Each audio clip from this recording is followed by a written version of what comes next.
Olá pessoal do Pitagóricos, meu nome é Kireito, sou aqui um dos produtores de vídeos de física e astronomia aqui do canal Pitagóricos, né?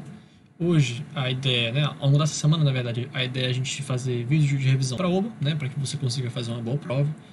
Esse aqui e os próximos vão ser revisões de conteúdo que a gente já pode ter falado, né? Então a gente vai falar sobre gravitação, lei de Kepler, né? Todas essas matérias que aparecem bastante nas provas da OBA, beleza? Então a aula de hoje é uma revisão de gravitação universal, tá? De Newton. Então tem toda aquela história da força, né? Da energia gravitacional e tal, velocidade de escape. Tudo isso vai ser abordado na aula de hoje.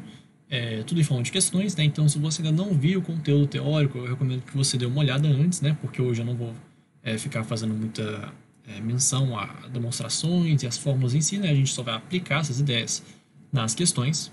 Então, dito isso, né, a gente já pode começar com o vídeo.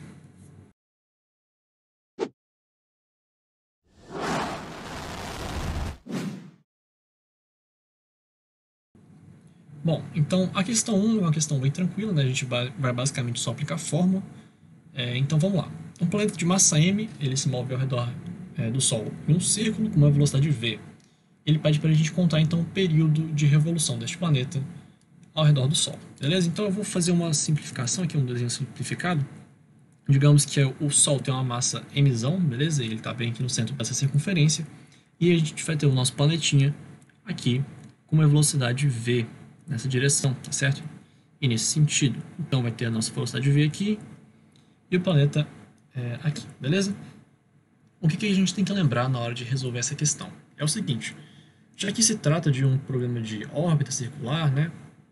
Tudo que tem movimento circular você tem que se lembrar imediatamente da questão da aceleração centrípeta, né? Para que essa velocidade ela mude em cada instante, né? Para que ela seja redirecionada, você vai precisar de uma aceleração centrípeta que vai estar constantemente fazendo esse vetor velocidade mudar de direção, porém não em módulo, certo? Então, nesse instante daqui vai ter uma aceleração que aponta para o centro, né? Que não vai variar o módulo, mas vai variar a direção. Então essa aqui vai ser a nossa aceleração centrípeta, beleza? E quem é que vai estar gerando essa aceleração, né? A gente sabe que a força é igual a massa vezes a aceleração, né? Quem é que vai estar gerando essa aceleração? Quem que é a força que está promovendo esse movimento circular? Ora, a única força que atua nesses dois corpos, né? Entre esses dois corpos de massa mzão e mzinho, né? Eu acabei esquecendo de escrever, mas quem é a força que está atuando nos dois? É a gravitacional, na verdade. Então, nesse caso daqui, a gente pode afirmar, logo de início, que a força gravitacional, né, de Newton, que se você não lembra, né, vou escrever aqui a fórmula, vale mzão, né, a massa do planeta do Sol, vezes a massa do planeta, constante gravitacional de Newton, sobre a distância ao quadrado, né? Essa força daqui, ela vai exercer o papel de força centrípeta, né? Então essa aqui vai ser a nossa força C, né? E se você também não lembra da fórmula da força centrípeta, eu posso escrever aqui para você.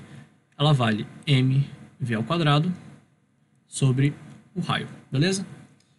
No caso, como isso daqui é uma circunferência, né, a gente sabe que ela apresenta raio constante. Então, a distância daqui para cá, por exemplo, a gente pode chamar de r, né? Ele não é denunciado, mas vocês vão logo ver que não importa, beleza? Então, tendo essa equação daqui, né, a gente pode, então, cortar o raio e cortar a massa do planeta, de forma que a gente vai encontrar a seguinte relação.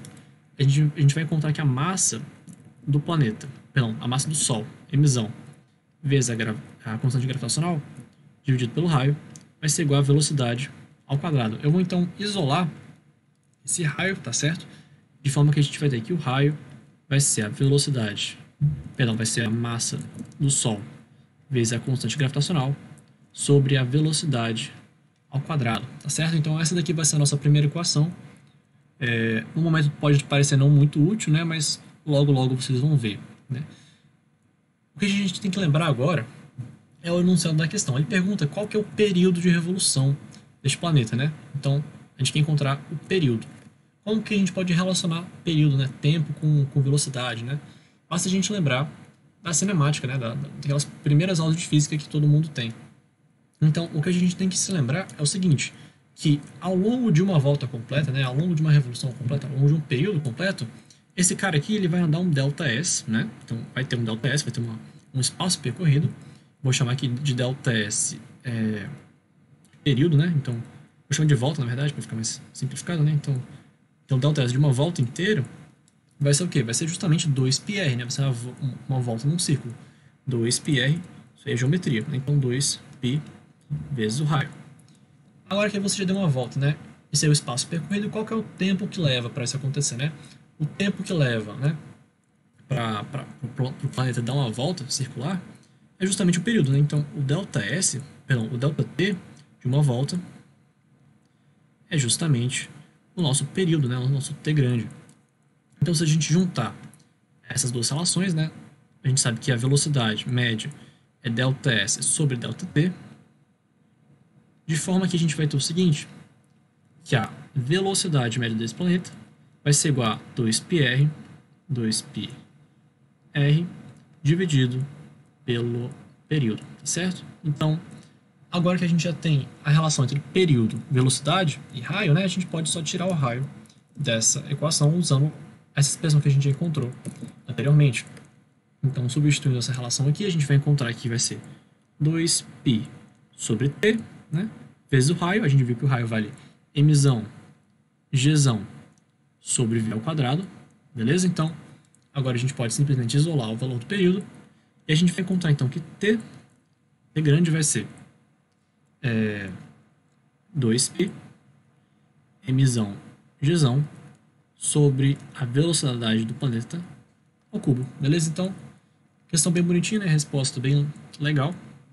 Você vê que a gente pode determinar o período sem depender da velocidade, perdão, sem depender do raio, né, dessa órbita, basta a gente saber das massas, perdão, da massa do Sol, constante gravitacional, e a velocidade do nosso planeta, tá certo? Então, uma questão bem legal, né?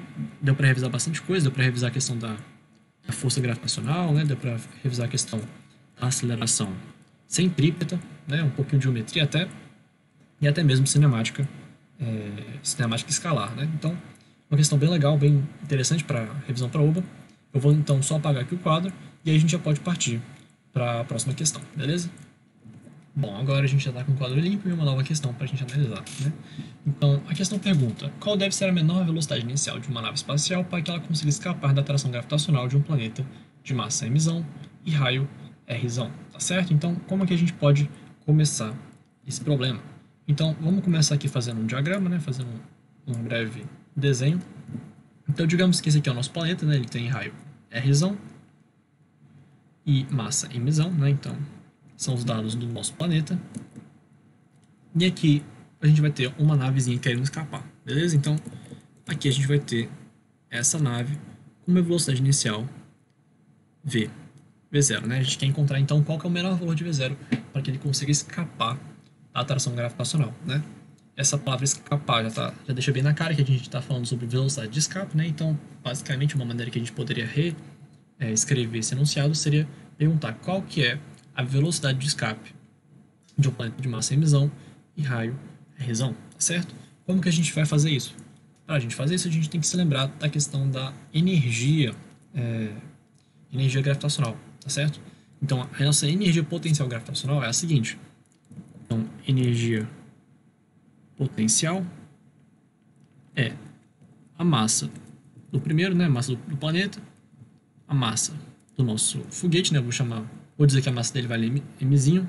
Vocês vão ver que não importa a massa dele, mas inicialmente a gente vai precisar dela, então mzão, mzinho, vezes a constante gravitacional, gzão, dividido pelo raio, né? No caso, isso aqui é uma energia negativa, então tem que botar um sinalzinho de menos, beleza? Então essa aqui é a nossa energia potencial gravitacional. E aí, como não tem nenhuma força não conservativa atuando nesse sistema, né? A gente pode igualar as energias inicial e final, né? Então, a energia inicial, vou escrever aqui no canto, a energia inicial do nosso sistema vai ser a energia cinética da nossa nave, então vai ser meio de mv0 ao quadrado, mais a energia potencial. Quanto é que é a energia potencial? Ela vai ser menos mzão, mzinho, gzão sobre o raio, tá certo? Agora, quanto que vai ser a nossa energia final, né? A gente sabe que vai ser com a energia inicial e vale, né? Eu vou só escrever E, ele vale o quê? A gente sabe que no infinito, né? Quando esse cara estiver muito longe, né? Quando esse cara estiver muito distante, essa energia potencial daqui, ela se aproxima de zero, porque se o R cresce muito, né? Se você for olhar aqui para essa fração, Se o R é muito grande, né, a fração, ela, no geral, diminui. Então, a gente pode afirmar que no infinito, a contribuição da energia potencial é aproximadamente zero, né? Uma distância muito longe, a energia potencial ela deixa de existir. E no infinito, né, esse cara pode ter ou não velocidade, só que como a gente quer que a velocidade inicial seja mínima, a gente quer minimizar a velocidade com que ele vai chegar lá no infinito. Então a gente vai dizer que a velocidade com que ele chega lá no infinito vai ser zero, beleza? Então a gente vai falar que a energia final é zero. Então, dito isso, a gente pode igualar as duas expressões e a gente vai encontrar o seguinte, que meio de mv zero ao quadrado menos mzão, mzinho, gzão sobre r, né? Esse cara daqui tem que ser igual a zero, beleza? Então, a gente pode já cancelar alguns termos, a gente então cancela essa massa, e aí a gente pode isolar o nosso valor de V, né? Então, você percebe que é uma questão bem interessante, né? A gente revisa a questão da energia cinética, energia potencial, né? Então, bem bacana. Enfim, vamos só acabar essa questão. Vai ficar então que a velocidade inicial ao quadrado vai ser mzão, gzão, 2 sobre raio, tá certo? Então, se a gente quiser tirar a raiz, a gente vai encontrar então que a velocidade inicial vai ser igual a raiz quadrada de... vai ser a raiz quadrada de 2 gzão, mzão sobre o raio, beleza? Se você preferir, a gente pode gravar essa fórmula de uma outra maneira, né? Basta você se lembrar que a força gravitacional ela vai representar uma massa vezes uma aceleração, né? Então, essa força gravitacional vale emão, eminho, gzão sobre raio ao quadrado, né? Então, a gente pode cancelar essa massa daqui, de forma que a gente vai encontrar que a atração gravitacional, né, essa aceleração, vale mzão, gzão sobre raio ao quadrado, beleza? Então, nessa expressão daqui, a gente pode ainda modificar ela, multiplicando em cima e embaixo por raiz de r, de forma que a gente vai ter v0 igual a raiz quadrada de 2 gzão, mzão, r sobre r ao quadrado, beleza? Então a gente pode perceber que dentro desse parênteses aqui, né, dentro dessa linha pontilhada, a gente tem justamente a aceleração da gravidade. Então a velocidade de escape, né, essa velocidade de v0, ela é justamente a raiz quadrada de 2gr, beleza? Então se você souber a gravidade do seu planeta e o raio do mesmo, né, você encontra então a velocidade de escape usando essa forma. Tranquilo? Então, esse foi o vídeo de hoje, né? Eu espero que tenha dado para revisar esses assuntos de velocidade de escape, né, de força gravitacional, aceleração centrípeta, né, energia cinética e tal. Deu pra gente falar sobre muita coisa interessante que pode ser útil na sua prova, beleza? Então, espero que tenha gostado, espero que tenha entendido. Se alguma coisa não tiver ficado clara, se você tiver alguma dúvida em relação à prova, né, algum assunto da OAB, em relação à OAB em si, né, pode deixar aí nos comentários que a gente vai tentar responder o mais rápido possível. E a gente se vê na próxima aula, tá certo? Bons estudos aí e até a próxima.